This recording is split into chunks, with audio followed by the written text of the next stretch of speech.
यहाँ सही है। हाँ विद्यार्थियों, आज विज्ञान में जो यूनिट सेकंड में फिजियोलॉजी फर्स्ट का चैप्टर चलेगा। यूनिट तो सेकंड है और फिजियोलॉजी कार्य की फर्स्ट। तो इसका जो पहला टॉपिक आता है उसका नाम है ये पादप जल संबंध। पौधों का जल से क्या संबंध है, पौधे किस प्रकार जल अवशोषित करके प्रकाश संश्लेषण करते। जैसा मैंने आपको बताया था पहले भी कि प्रकाश संश्लेषण में जल की भूमिका होती है और जल अवशोषित करके जाइलम के द्वारा पत्तियों तक पहुंचाया जाता है। यहाँ पर पत्तियों पर सूर्य का प्रकाश पड़ता है और CO2 की प्रेजेंस में, अर्थात 4 पॉइंट पहले ही बताए थे। CO2, जल, सूर्य का प्रकाश और हरी पत्ती माने पर्णहरित भोजन बनाते हैं। तो जल अति आवश्यक है जीव के लिए, चाहे प्लांट हो चाहे एनिमल। तो यहाँ पर पादप जल संबंध में पहला जो टॉपिक है वह दिया है विसरण। अंग्रेजी में कहते हैं डिफ्यूजन, DIUSIO है। डिफ्यूजन क्या है? अक्सर कर आपने देखा होगा कि अगरबत्ती जलाते हैं एक किसी स्थान पर या किसी कोने पर अगरबत्ती जलाते हैं या सेंट की शीशी खोलकर रखते हैं, तो उस स्थान से जहाँ पर अगरबत्ती जल रही है या सेंट की शीशी खुली रखी है वहाँ से पूरे कमरे में गंध फैल जाती है। इसका अर्थ ये है कि वहाँ पर जहाँ पर प्रारंभ है, जहाँ पर अगरबत्ती जल रही है या जहाँ पर सेंट की शीशी खुली रखी है, वहाँ पर उस पदार्थ की अर्थात गैस की सांद्रता अधिक है। तो विसरण क्या कहलाता है? उच्च सांद्रता से निम्न सांद्रता की ओर पदार्थों का गमन, अर्थात ठोस द्रव गैसों का गमन विसरण कहलाता है। विसरण के द्वारा वायु एक स्थान परिवर्तन करती है।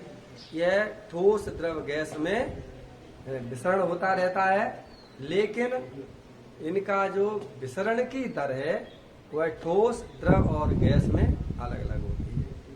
तो विसरण एक है स्वतंत्र विसरण, और क्या है कि विसरण की जो दर है अपने ही अणुओं द्वारा, अपने ही पदार्थ के अणुओं द्वारा यह प्रभावित रहती है, इसलिए इसको स्वतंत्र विसरण कहते हैं।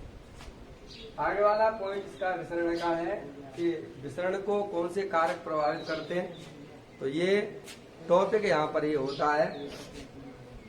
पहला पॉइंट है कारक में, फैक्टर में ताप। तापक्रम यदि बढ़ता है तो विसरण की दर बढ़ती है, कम होता है तो विसरण की दर कम। घनत्व क्या है? घनत्व के व्युत्क्रमानुपाती होती है। जो इसका घनत्व है विसरण में, पदार्थों का घनत्व है, गैसों का घनत्व है, वह वर्गमूल के व्युत्क्रमानुपाती होती है विसरण की दर। और विसरण दाब प्रवणता क्या है? उच्च विसरण दाब प्रवणता से माने अधिक से कम की ओर यह प्रभावित होती है। ये विसरण दाब प्रवणता है। अब इसका आगे वाला पॉइंट है महत्व। इसका क्या है? महत्व इसका ये है पौधों में CO2 एवं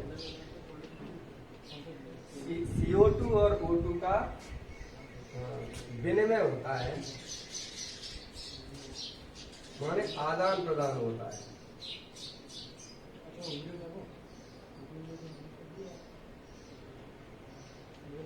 होता क्या इसके बारे में सोचेंगे थोड़ा।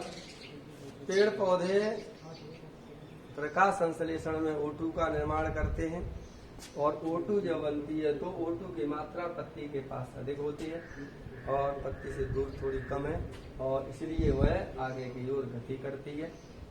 तो CO2 और O2 का आदान प्रदान होता रहता है। जल वाष्प का भी आदान प्रदान होता रहता है। इसमें जल वाष्प का भी अधिक सांद्रता से उच्च सांद्रता, जो मैंने आपको पहले बताया था, उच्च सांद्रता से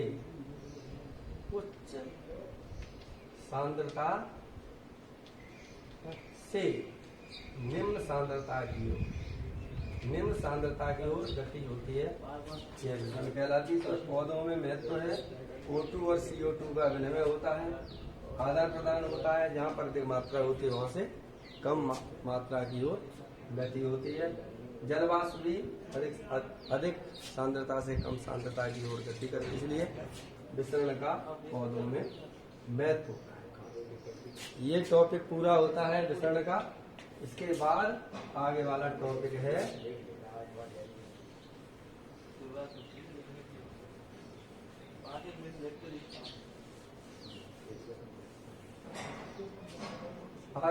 परासरण। और परासरण से पहले आपको ये समझना पड़ेगा कि विलयन क्या है। विलयन में माने कि ये कोशिका है,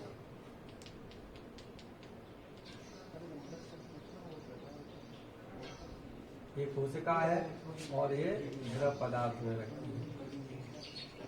तो कोशिका और ये द्रव, इसका ये समान है,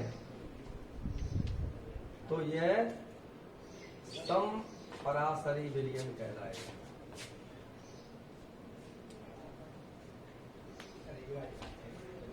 कोशिका के अंदर और कोशिका बाहर द्रव जिसमें वह रखी है, दोनों का समान सांद्रता है, तो वह समपरासरी विलयन होगा।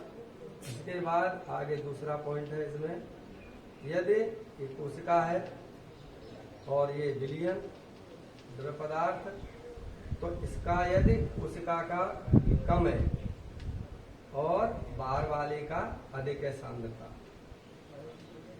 तो यह अति परासरी विलयन कहलाएगा।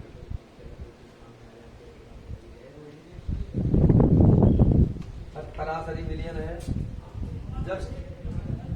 जस्ट इसके अपोजिट पोजीशन क्या होती है, ये कोशिका है और ये विलयन है, ये वाला अधिक है,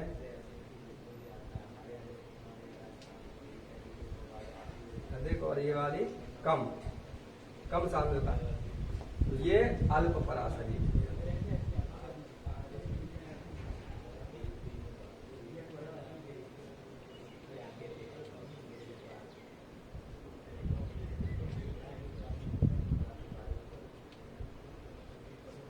तो दोनों में सांद्रता बराबर है तो समपरासरी, कोशिका के अंदर कम है, कोशिका के बाहर अधिक है तो अतिपरासरी, कोशिका के अंदर अधिक है और कोशिका के बाहर कम है तो अल्प परासरी। इन विलयन के आधार पर ही परासरण के प्रकार। ये वाला क्लियर हो गया होगा, अल्प परासरी। अब इसके बाद आगे वाला टॉपिक होता है परासरण के प्रकार।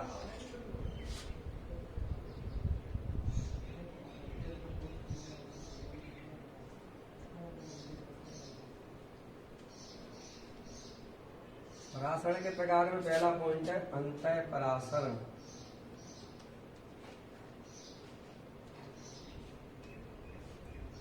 अंतः परासरण क्या है, इसमें जब कोशिका को अल्प परासरी विलयन में रखा जाता है, ये वाला, जब कोशिका को अल्प परासरी विलयन में रखा जाता है तो कोशिका के अंदर जल प्रवेश करता है। कोशिका को जब अल्प परासरी विलयन में रखा जाता, अर्थात कोशिका के अंदर सांद्रता अधिक है और कोशिका के बाहर सांद्रता कम है, इसको अल्प परासरी विलयन कहते हैं। इस स्थिति में अंतः परासरण की क्रिया होती है। एग्जाम्पल से समझने, इसको उदाहरण से बता रहा हूं। इसको उदाहरण, यहाँ पर थोड़ा ये परासरण की परिभाषा थोड़ा रह गई है, इसको पुनः रिपीट करता हूँ। प्रकार में आ गया है कि उच्च सांद्रता से निम्न सांद्रता की ओर विलाय के अणुओं का गमन अर्धपारगामी झिल्ली के द्वारा होता है, उसे परासरण कहते हैं। विसरण में क्या है अर्धपारगामी झिल्ली नहीं होती है। विसरण में अर्धपारगामी झिल्ली नहीं होती, परासरण में अर्धपारगामी झिल्ली होती है। तो विलयन उच्च सांद्रता से निम्न सांद्रता की ओर विलायक के अणुओं का गमन अर्धपारगामी झिल्ली के द्वारा होता है, तो उसे परासरण कहते हैं। इसका प्रयोग करते हैं जो फिसल फनल है, जैसे बीकर लेते हैं, एक बीकर लेते हैं और बीकर में एक फिसल फनल रखते हैं। फिसल फनल इस प्रकार का होता है, इसमें 5 मिनट पेपर लगा देते हैं और यहाँ पर ये शक्कर का गाढ़ा घोल कर देते हैं और ये जल है,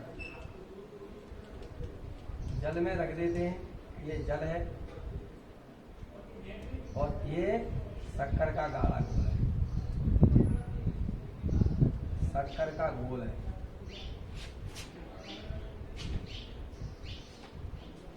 इसमें अंदर शक्कर का घोल है, बाहर जल है। तो क्या होता, माने कि इस मार्ग तक किया है, कुछ समय के लिए प्रयोग को जब रख देते हैं तो ये 5 मिनट पेपर है, इससे जल धीरे धीरे विसरित होता है, गमन होता है और यह ऊपर की ओर चलता है, जिससे सेकंड स्टेज में यहाँ तक आ जाता है। पहली स्टेज ये थी और दूसरी स्टेज यहाँ हो जाती है। अतः क्योंकि इसके अंदर सांद्रता अधिक है और इसके बाहर जो बीकर है उसमें सांद्रता कम है। ये विलायक है, जल है या शक्कर गाढ़ा घोल है, तो विलायक के अणु, जल के अणु अर्धपारगामी झिल्ली के द्वारा इसमें गमन करते हैं, इसका तल बढ़ जाता है। ये परिभाषा है इसकी, परासरण की परिभाषा है उच्च सांद्रता से निम्न सांद्रता की ओर अर्धपारगामी झिल्ली द्वारा विलायक के अणुओं का गमन परासरण कहलाता है।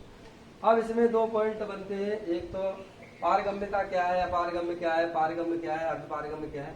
तो पारगम्यता के लिए पहला पॉइंट है अपारगम्य क्या है।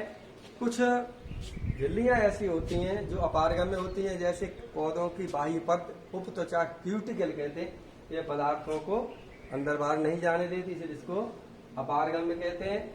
और पारगम्य होती है टोनोप्लास्ट, कुछ झिल्लियां होती हैं जिससे द्रव आर पार आ जा सकते हैं, उसे पारगम्य कहते हैं।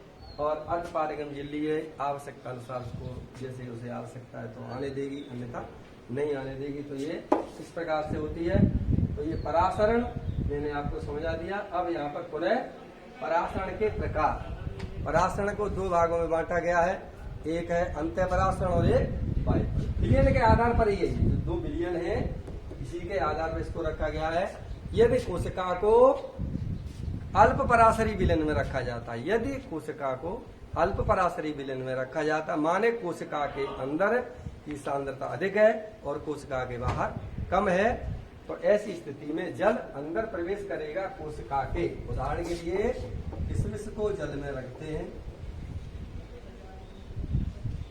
किशमिश को जल में रखते हैं, जल में रखने पर क्या करते हैं, देखें इसको इस प्रकार से। ये पेटी डिश होती है, इसमें जल भरा है और इसमें किशमिश रख देते हैं। किशमिश को रख देते, इसके डंठल नहीं हटाते, याद रखें।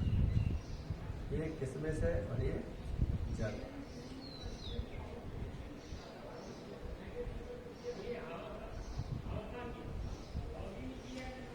किशमिश है और ये जल है। दूसरी स्थिति इसकी क्या होगी, दूसरी स्थिति बना ले रहे हैं।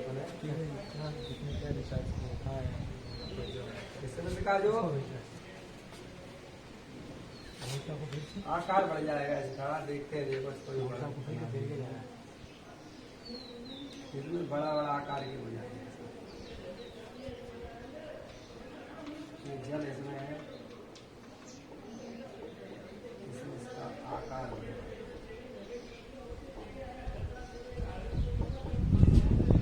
मैंने आपको बताया था। अर्धपारगम्य झिल्ली क्या है, तो जो किशमिश की जो परत है, किशमिश की जो ये वाली परत है, ये किशमिश की परत अर्धपारगम्य झिल्ली की तरह कार्य करती है और जल इसमें प्रवेश करता है और जल प्रवेश करता है, इसलिए किशमिश स्फीत अवस्था में आ जाती है, किशमिश फूल जाती है। तो इसमें क्या है, जल के अणु, जल जो विलायक है उसके अणु अर्धपारगम यजमानिक इसकी परत के अंदर प्रवेश करते हैं और इसमें फूल जाती है। जब अंदर प्रवेश करता है जिसको अंतःपराशरण कहते हैं।